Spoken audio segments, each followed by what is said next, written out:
Assalamualaikum warahmatullahi wabarakatuh. Selamat datang sobat sehat di program dahsyat yaitu diskusi tentang kesehatan. Program ini diperkarsai oleh DPD PNI Kabupaten Magelang yang membahas mengenai kesehatan, informasi yang penting buat kita. Dan telah hadir bersama kita adalah Bapak Ahmad Baik. Beliau adalah Ketua dari DPD PNI Kabupaten Magelang. Pak, selamat siang. Selamat siang, baik. Iya. Saya gimana kabarnya, baik? Alhamdulillah baik. Dan saya dengar Bapak Baik ini aktif di Puskesmas Pindusari, kemudian juga beliau selain ketua DPD PNI Kabupaten Magelang, beliau juga aktif di PHI Pak ya? Iya. Iya. Apa itu PHI? Jadi HPHI itu adalah panjangan dari Himpunan Perawat Holistik Indonesia, merupakan salah satu dari ikatan himpunan di bawah PPNI. Untuk di Jawa Tengah itu kalau nggak salah sekarang ada 26 ikatan dan himpunan, dan HPHI adalah salah satunya. Ya, tema kali ini kita akan membahas mengenai istirahat sangat penting untuk menjaga kesehatan. Apakah itu berhubungan dengan HPHI juga? Ada mas, jadi perawat holistik itu teman-teman yang berminat ataupun bergabung di HPHI itu di situ salah satu mempelajarinya adalah tindakan keperawatan, yaitu tradisional, alternatif dan komplementer. Jadi itu di situ diterangkan salah satunya atau dipelajari bahwa kita itu harus waras dengan alam. Artinya kita harus menyatu dengan alam, hidup seimbang dengan alam dan paham dengan kondisi alam. Ini salah satu cara untuk menjaga kesehatan. Jadi misalnya seperti ini, kita istirahat yang cukup itu, jadi istirahat itu harus seimbang atau cukup dengan aktivitas kita. Jadi kalau kita istirahatnya kurang, kita berarti belum berselaras dengan alam. Nah, artinya dengan berkesimpulan seperti itu, jadi kita memang harus menemukan atau trik-trik ataupun tips agar istirahat itu bisa cukup kita agar berselaras dengan alam dan kesehatan kita bisa terjaga. Nah, saat ini kan kita sibuk sekali ya, terlihat orang sibuk sekali kerjanya, kemudian masih ada aktivitas olahraga. Terus bagaimana cara untuk mencapai kesehatan dengan istirahat cukup itu? Bagaimana cara untuk mendapatkan cukup istirahat? Ya, yang pertama tentunya memang kita harus mengatur waktu kita, membagi waktu kita antara aktivitas dan istirahat. Itu ada 3 tips paling tidak untuk bisa istirahat yang cukup. Itu yang pertama adalah kita harus punya tempat tidur yang nyaman. Artinya tempat istirahat yang nyaman. Tempat tidur kita harus tersedia, ya, tempat tidur. Kemudian tempatnya itu juga tidak bising, tenang.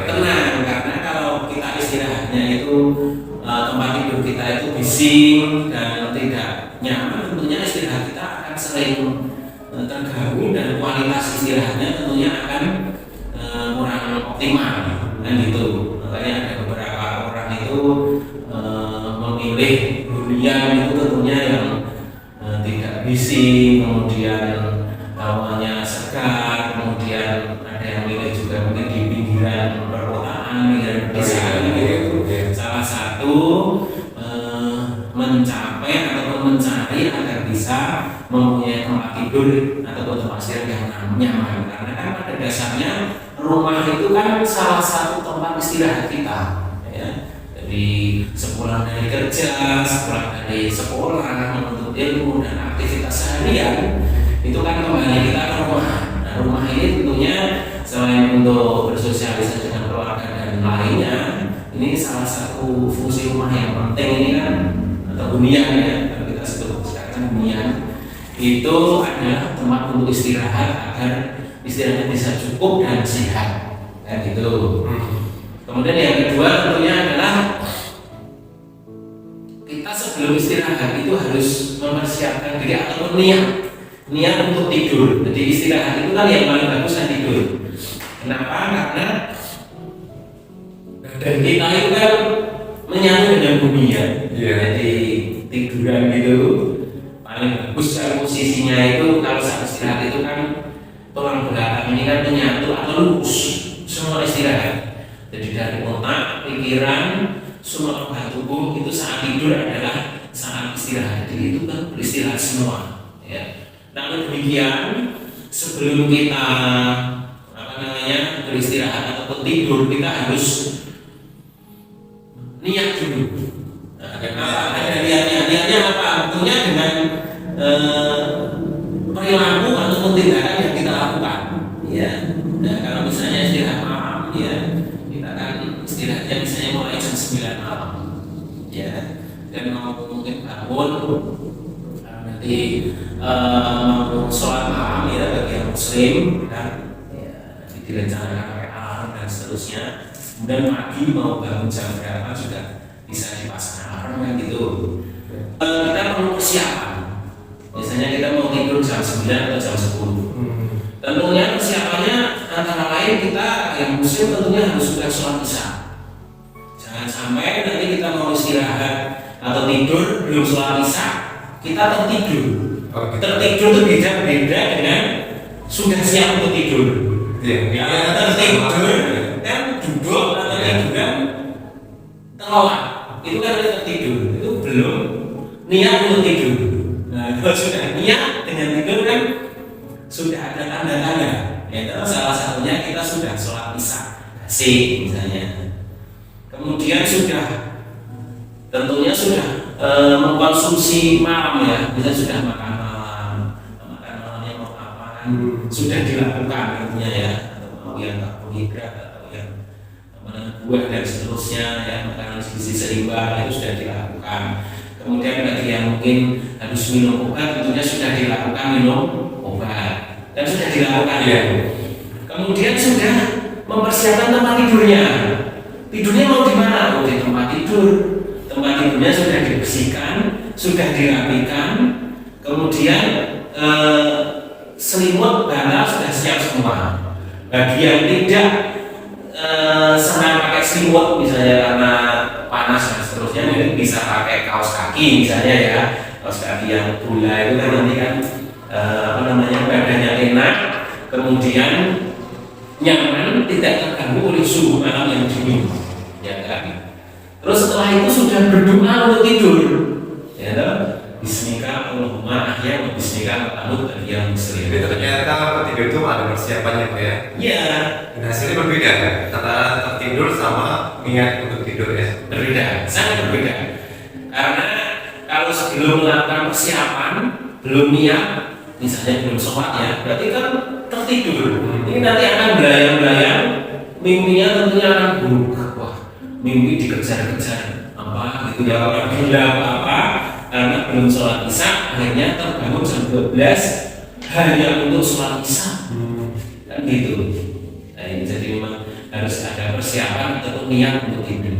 Kemudian yang ketiga adalah lingkungan kehidupan keluarga atau mungkin lingkungan sekitar ya. Jadi kalau tidur itu kan harus dikomunikasikan dengan keluarga. Misalnya tidur siang ya. Apalagi sekarang teman-teman yang aktivitasnya padat, tidur siang itu suatu hal yang sangat berharga dan sangat istimewa bisa tidur siang. Nah ini kadang-kadang teman-teman yang nggak bisa tidur siang, khususnya teman-teman perawat yang sering setiap hari Jumat pagi ya, minggu libur misalnya, itu kan minggu bisa digunakan untuk istirahat, artinya bisa digunakan tidur mungkin pagi hari. Seharusnya kita tuh butuh berapa jam untuk istirahat, untuk tidur?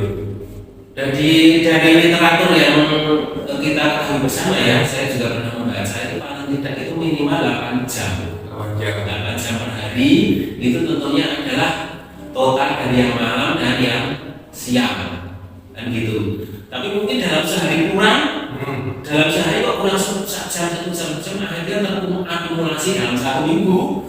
Nah itu mungkin di hari Minggu bagi yang libur ya itu bisa ditambahkan mungkin tidur pagi harinya atau pagi hari ya? Iya, apalagi kalau kurang Kan gitu ya. Saya dengar ada informasi kalau tidur pagi hari itu menyebabkan penyakit jantung ya. Apakah itu fakta atau mitos?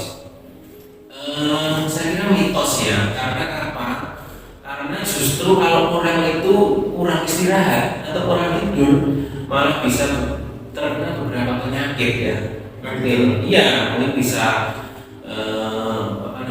sepalgia pusing, kemudian darahnya naik ya, kemudian jiwanya tidak tenang, bahkan mungkin bisa saja nanti karena tensinya tinggi bisa merambah ke gangguan jantung. Itu bisa juga karena apa?